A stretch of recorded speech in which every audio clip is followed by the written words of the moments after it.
Hey guys, welcome back to my channel. Hope everyone is doing good. In today's video, we are going to learn how to do this beautiful embroidery look. As you all can see, I have this beautiful fabric piece with me. It's a georgette fabric with embroidery look, and there is some zari work also. Looks very beautiful, very colorful, and also we will see how to do the base color and then do the embroidery look over it. I will tell you about the details of the materials I will be using and also doing the base color and then doing the embroidery details. A big shout out to Fabriclore, where you can find such beautiful fabrics based on weaves, colors, embroidery style, prints and more. You can use my code Shrabani10 for getting extra 10% discount. And also guys, you can join their Facebook group for learning more on workshops and being a part of the designing community. I will be posting all the links in the description box. You can go and check them out. So guys, first we have to do the base color. As you can see here, it's a very beautiful wine color with the purple undertone. So for that I will mix the three shades red, black and violet.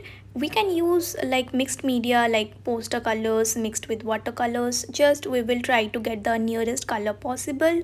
So here I will be using this red and black from the poster color and adding little color of the violet from my watercolor set.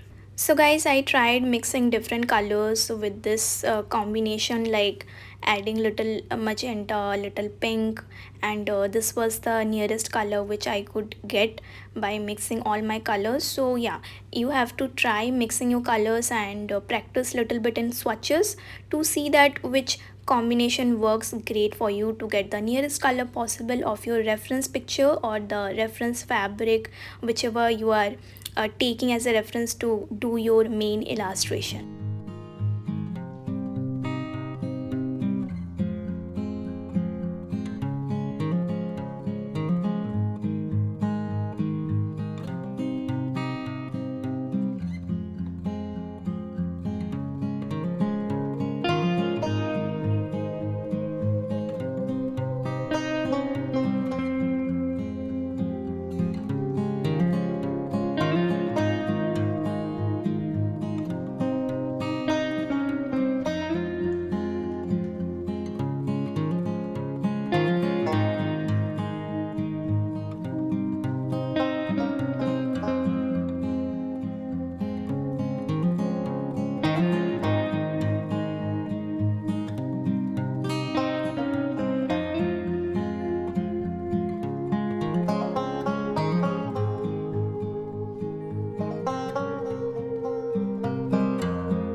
So guys, as you all can see, my base coloring is done. Now it's the time to make the embroidery look. For that, I will suggest that you can start with a pencil color to trace out the design. This will make your work easy, and here you can see I'm tracing out the basic outline and the pattern effect, or you can see the shape of the embroidery motifs. So I'm using the white color pencil from my Staedtler Luna set. Now the reason I'm using the white pencil because it's in a contrasting look. You can make the white highlight more so you can understand your pattern. So guys, it depends that which color pencil you want to use. This is just for the tracing purpose, and it will make your work easy while coloring. It won't be like confusing that where to take out the lines and how to give the pattern. At first you can study the pattern and put that on your illustration, and if you make any mistake you can also erase it out because these are just normal pencil colors. So do let me know if you enjoyed this tip and would you be using this in your illustrations, because for me this is like a life changing hack.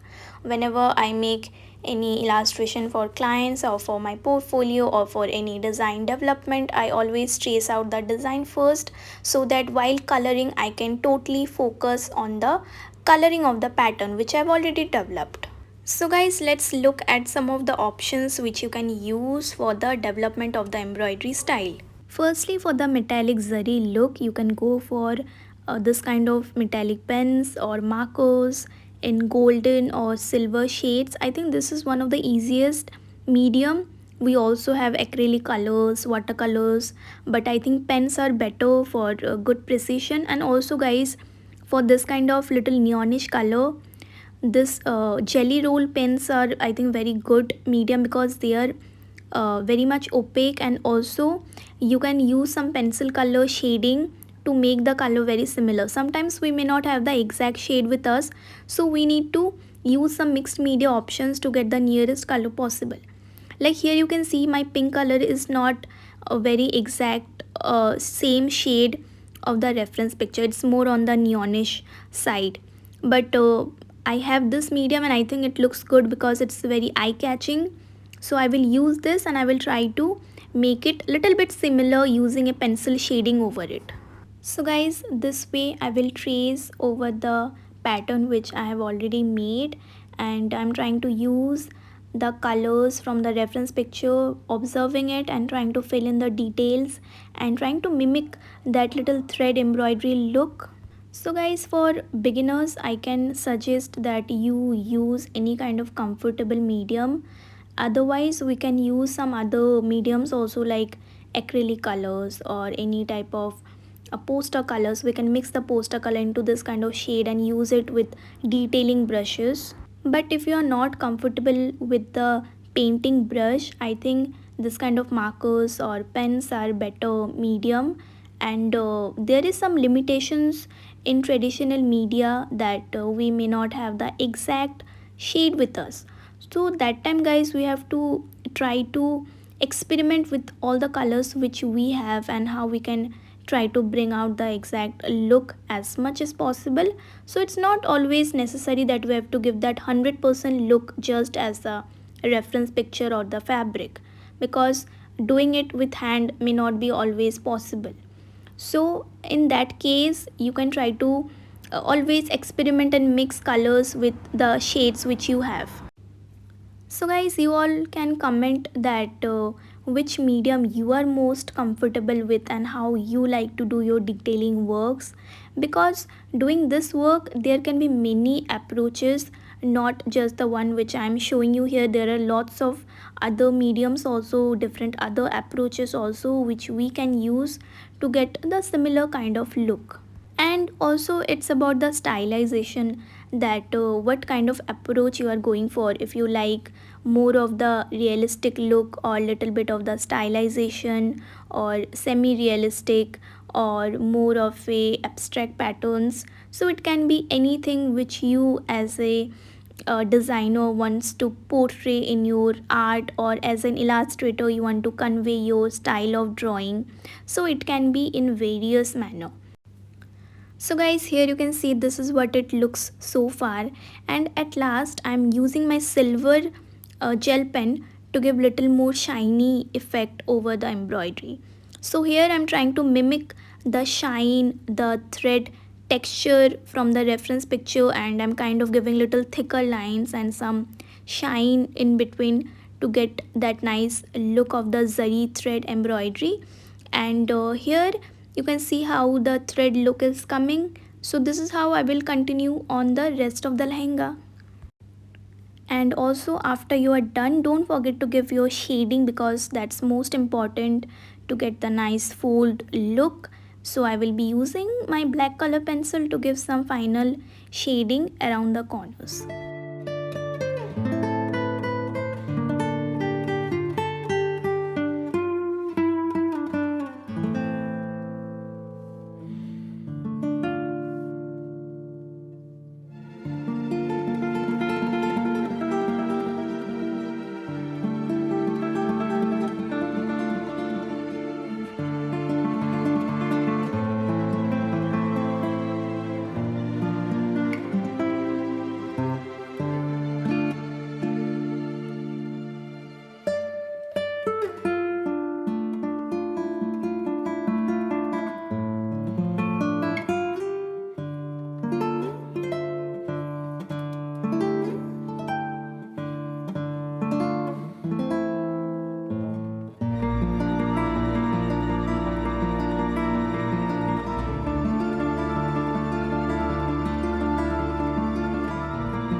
So guys, here you can see that I'm using this dark color pencil to shade over the embroidery look.